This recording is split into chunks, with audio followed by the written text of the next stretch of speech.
Los bandidos de Río Frío, de Manuel Paino. Parte 1. Capítulo 20. Delirio. Una vela de sebo que había quedado sobre el brasero alumbró tristemente el resto de la noche el cuadro de desolación y de horror que presentaba el taller. Evaristo, por una extraña alucinación producida por la mezcla del pulque con los licores reforzados con alumbre y otras sustancias venenosas, al herir a Tules, hundiéndole el instrumento en diversas partes de su cuerpo, pensaba destruir una cosa para poseer otra. Quería aniquilar a Tules para que inmediatamente la reemplazase Casilda, a la que en verdad no había vuelto a encontrar. Así, al vomitar su boca alcohólica y sangrienta atroces injurias contra su mujer, mezclaba el nombre de Casilda y refería las escenas secretas y escandalosas que tanto se habían repetido mientras estuvieron unidos en su casucha de San Ángel. Creía tener a las dos mujeres delante de él, y así como arrojó a la calle a Casilda, dándole una paliza para casarse con Tules, en esos momentos trataba de acabar con Tules para volver a echar el brazo al cuello de Casilda. Y entre él y estas visiones se interponía Juan el aprendiz, levantando sobre su cabeza una larga y afilada sierra. Así, loco, frenético, profería palabras incoherentes, buscaba instrumentos, trozos de madera, martillos para destruir, para herir, para triunfar de estas visiones amenazadoras, para hacer desaparecer el sillón de terciopelo rojo, oliendo a incienso y a iglesia, y que como escudo había libertado al muchacho de ser asesinado. Evaristo, al caer beodo y herido por el golpe que le asestó Juan, y agotados los últimos esfuerzos de sus nervios excitados por la bebida, tendió los brazos al aire, creyendo estrechar a Casilda, y dio sobre Tules, y la boca impura y sucia del bandido quedó pegada a los labios fríos y descoloridos de la pobre muerta, de donde acababan de salir dolorosas palabras pidiendo misericordia al asesino y encomendando su alma a Dios. ¿Quién sabe cuántas horas permanecieron al parecer confundidos y estrechados en supremo abrazo el asesino y su víctima? La triste vela de sebo arrojó sus últimas e indecisas luces, y quedó en la oscuridad y en el silencio esa lúgubre escena, como si Dios, horrorizado de la depravación del hombre que hizo a su imagen y semejanza, hubiese querido, aunque fuese por un momento, echar un velo sobre ese negro crimen. A poco, los rayos primeros de un sol espléndido entraban por dos anchos círculos que para darle ventilación y luz había en lo alto de las puertas del taller.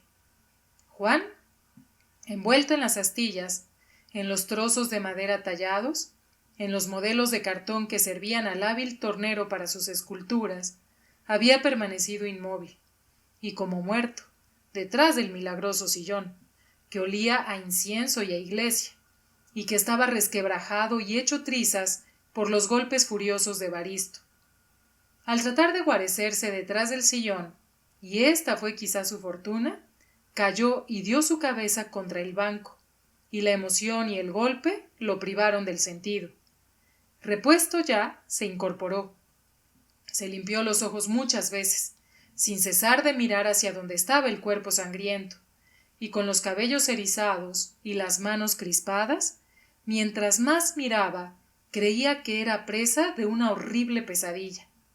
Juan se había acostumbrado a la miseria y a la accesoria ahumada y mefítica de la tolería del callejón de la Condesa, pero la mansedumbre de la vieja Anastasita y la bondad de las indias rústicas que molían y trabajaban todo el día, enseñando con sus naturales risas las hileras de sus blancos dientes, le habían en otro tiempo proporcionado, en medio de su orfandad, una cierta felicidad. Pero una escena de sangre, de violencia y de frenesí, como la que tenía delante de sus ojos, le producía sensaciones encontradas de terror y de tedio que él mismo estaba en la imposibilidad de clasificar. Por fin, sin darse él mismo cuenta, sino que por el solo impulso de sus nervios, se levantó resueltamente, cogió un hacha que tenía junto y se acercó al grupo espantoso. Evaristo roncaba como si estuviese ahogándose. A ocasiones se revolvía, haciendo un esfuerzo para ponerse en pie. Abría grandes sus ojos y giraba su mirada alrededor del cuarto. Después caía de nuevo como anonadado y agotadas sus fuerzas sobre el cadáver de Tules. El primer impulso de Juan fue levantar el hacha y hacer 1000 pedazos la cabeza de su maestro. Era el momento, no de la venganza, sino de la justicia.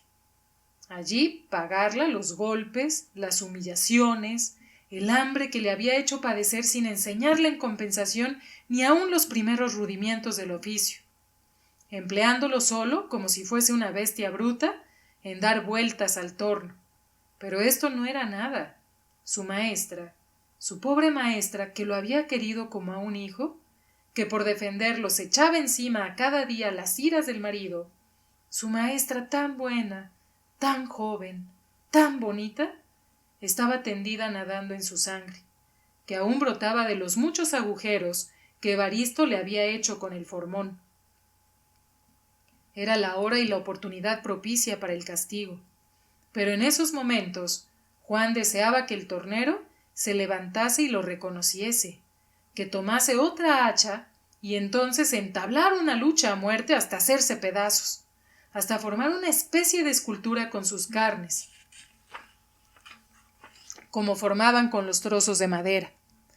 Juan removía fuertemente a Evaristo con el pie y se inclinaba tomándole los brazos para ayudarlo a levantar y que comenzara la pelea. Pero nada. Evaristo volvía a caer como un cuerpo muerto y azotaba sus 2 brazos contra el enmaderado del cuarto. Repentinamente vino a Juan una idea. Si yo mato al maestro, de seguro que un día u otro que me cojan. Todas las vecinas atestiguarán que yo he matado también a la maestra, y aunque lo niegue, nadie me lo creerá, y eso sí que sería para mí peor que la muerte. Juan cesó de remover y de incitar a la lucha a Evaristo. Dejó caer el hacha de sus manos, miró la cara pálida de su maestra, donde aún se reconocía la mansedumbre y la bondad, y comenzó a derramar silenciosas lágrimas. Después de un rato, se limpió los ojos con la manga de su camisa, tomó un jarro del brasero, abrió con cuidado la puerta, la cerró tras de sí de la misma manera, diciendo: «Mi pobre maestra, mi pobre maestra», y atravesó el patio como lo tenía de costumbre todos los días, con su traste en la mano, para buscar la leche que servía para el desayuno. El sol había salido ya. La casera barría el frente de la calle. Las vecinas entreabrían las puertas de sus cuartos, salían a hacer su compra o regaban el patio con el agua del pozo. Todo estaba en la mayor calma. El día claro y despejado, la mañana fresca. Nada anunciaba que en esa casa tan tranquila hubiese pasado pocas horas antes un horroroso drama. Evaristo, con cierta conciencia de lo que pasaba, vio al aprendiz con el hacha levantada, tuvo miedo y continuó fingiendo que aún estaba borracho. ¿O lo estaba efectivamente todavía, hasta que llegó el momento en que, disipada la influencia del pulque, volvió en sí de su sangriento delirio? Eso es lo que quizá no podría explicarlo él mismo, pero el caso fue que poco a poco se sentó. Después se puso en pie, se agachó y tomó el instrumento que el muchacho había dejado abandonado. ¿Se iría ya? ¿Estará escondido acechándome para matarme? ¿No lo vi delante de mí con el fierro levantado para matarme cuando estaba yo tirado e indefenso? ¡Canallas! ¡Canallas todos estos! Como decía el conde. Si lo hubiese yo medio matado a palos antes, no habría ahora un testigo contra mí para perderme. Evaristo se acercó con cierto miedo y el arma levantada al sillón del abad, que olía a incienso y a iglesia, y lo removió. El sillón dorado de terciopelo rojo, hecho ya trizas, cayó con cierto estrépito, como si hubiese sido también una víctima inmolada al furor alcohólico del artesano. ¿De Juan? Evaristo removió astillas, tablas, trozos de madero. Nada. El aprendiz se había largado. Iba a denunciarlo. No tardaría en volver con el alcalde y con los soldados del cuartel cercano. No había tiempo que perder. ¿Qué hacer? ¿Cómo salir cubierto de sangre por el patio de la casa y por las calles? ¿A dónde iría? Al monte de Río Frío. No le quedaba otra salida. ¿Pero la manera de hacerlo? Evaristo pensó en el carnero, en el consentido, como le llamaba Tules y las vecinas, que lo querían mucho, y cuando estaba amarrado en el patio, le hacían caricias y le daban pedacitos de pan en la boca. Matarlo. No había más remedio. Así podría salir al patio con las manos y la camisa manchadas de sangre, presentarse ante las vecinas y convidarlas un trozo para hacer una fritanga. Se le ofrecía otra dificultad. ¿Y el cadáver de Tules? Uy, eso era fácil. Enterrarla debajo de las vigas. Un día o dos podían pasar así las cosas, y mientras, él ganaría el monte de Río Frío. Llegado allí, estaría salvado. Encontraría sin duda otros criminales como él. Y el monte era inexpugnable. Los soldados se contentaban con pasear por las orillas del camino real, y jamás habían penetrado en su espesa arboleda. Pero si el aprendiz venía antes con el alcalde, entonces era hombre perdido. De todas maneras, matar al consentido era cosa resuelta. Él tenía que salir a sacar agua del pozo para lavarse, y esto no lo podía hacer sin pretexto. Después de matar a la mujer buena y honrada, tenía que sacrificar al inofensivo cordero. No sé si a algunos animales les está concedido el alivio de las lágrimas, pero de lo que estoy seguro, por una serie de observaciones, es que el carnero es un animal que parece que sabe el destino que tiene de ser inmolado diariamente para el alimento del animal voraz que se llama hombre, que tiene un horror muy marcado por la sangre, y que cuando está seguro de su muerte, sus grandes ojos oscuros tienen una mirada tan suplicatoria, tan triste, que seguramente cualquier persona de corazón delicado prefería comer otra cosa que personalmente matar a tan inocente criatura de Dios. El consentido estaba, como quien dice, acostumbrado a las escenas que pasaban en la tornería, lo mismo que las vecinas, que ya no hacían caso y se limitaban a compadecer a Tules. Voces, gritos, bancos tirados unos sobre otros, instrumentos de acero chocándose entre sí, todo esto era común y diario, ya porque el maestro disputaba con un tapicero, ya porque reñía a Tules, ya porque castigaba al aprendiz. El borrego se limitaba a agachar la cabeza, pues ya le habían dado de rechazo algunos soquetes de madera en la frente.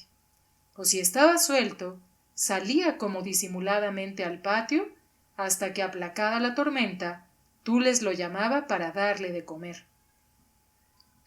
En la noche de la catástrofe, el carnero seguramente notó algo extraordinario. Cuando Evaristo, con sus fuertes pasos, con sus juramentos y tirando muebles y maderas, hizo casi temblar el taller, el carnero agachó la cabeza y la ocultó en el hueco del banco en que estaba amarrado. Después que volvió todo al silencio, la sacó poco a poco y clavó la vista en su ama, tirada en el suelo, en el lago de sangre. ¿Es que el animal tenía idea de que la que le daba de comer, lo peinaba, le daba besos en su hocico limpio y untuoso, estaba muerta? ¿Quién sabe lo que pasa a los animales que del estado natural y salvaje vienen a vivir en la sociedad de los hombres? Creo que se opera en ellos, aun en los menos avisados, una transformación completa. Entienden el idioma, tienen quizá aunque sea una idea de lo que pasa en las casas, se alarman con los ruidos, se animan con la música y la alegría, vienen a formar parte de la familia. El cordero, el tímido cordero, querido y consentido de Tules, toda la noche estuvo temblando y no despegó sus grandes ojos negros, profundamente tristes, del grupo sangriento que estaba junto a él. Evaristo sombrío y terrible, desató al borrego. Buscó un arma aguda, pero el animal aterrorizado dio un salto y fue a caer sobre el cadáver de su ama. El golpe que Evaristo le había tirado hirió solo el aire. Hasta el borrego se resiste, gritó furioso.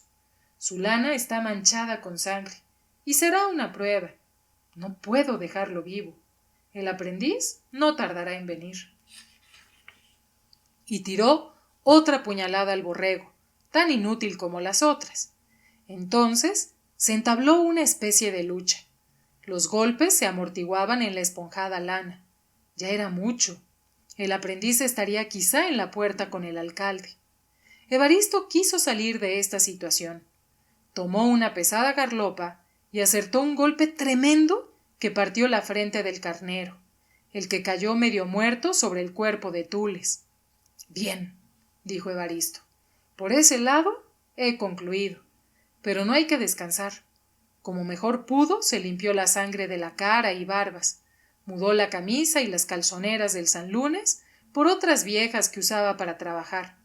Entreabrió con precaución la puerta y salió al patio arrastrando al carnero moribundo y que aún entreabía sus tristes ojos, y lo acabó de matar en el patio.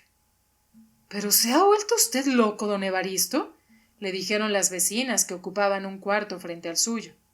—¿Qué ha hecho usted? ¿Matar al consentido que tanto quería doña Tulitas? ¿Cómo lo ha permitido? —Más dolor tengo yo que ella, que se fue muy temprano para no presenciar la ejecución —contestó el tornero con una tranquilidad aparente—. Pero, ¿qué quería usted que hiciera? Anoche, y tal vez oyeron ustedes el ruido, se le enredó el mecate, tiró del banco de encino, se lo echó encima y se le quebraron las 2 manos. No había más remedio que matarlo para que no padeciera. ¡Qué desgracia! —dijeron otras vecinas, que habían oído el cuento y salieron al patio a la curiosidad. Tan manso, tan gordo y limpio como lo tenía doña Tules. Pero la verdad ha hecho usted muy bien, maestro. Ya les convidaremos, y comeremos unas tripitas y una barbacoa, les contestó continuando su trabajo de asesino y sacando los intestinos y dentros de la víctima. Las vecinas no pusieron ya más atención y continuaron sus quehaceres, agradeciendo mucho que les participase de la carne y ofreciendo ayudar a doña Tules a guisar el pecho, las piernas y las tripas. Evaristo dejó la salea y los trozos del cordero en el patio. Entró, cerró la puerta y procedió al entierro de la muerta. Despejó el suelo, levantó con facilidad las vigas y arrastró dentro del zócalo el cuerpo. Lo cubrió con el aserrín y los palos sangrientos. Aplanó todo con los pies. Volvió a poner en un mediano orden el taller y disimuló como pudo las manchas de sangre que había aquí y allá, y lavándose y limpiándose cuidadosamente hasta cerciorarse de que no tenía manchas visibles, se puso el sombrero, el jorongo, un puñal en la cintura y el dinero que tenía en el baúl. Salió del taller y al pasar por el cuarto de la casera le dijo: «Óigame, doña Miguelita, si el aprendiz, que se fue de madrugada por la leche, vuelve, dígale que me espere en el patio. Voy un momento a casa de mi compadre. Mientras le dejo a usted la llave. No se la dé usted más que a Tules, que volverá muy pronto».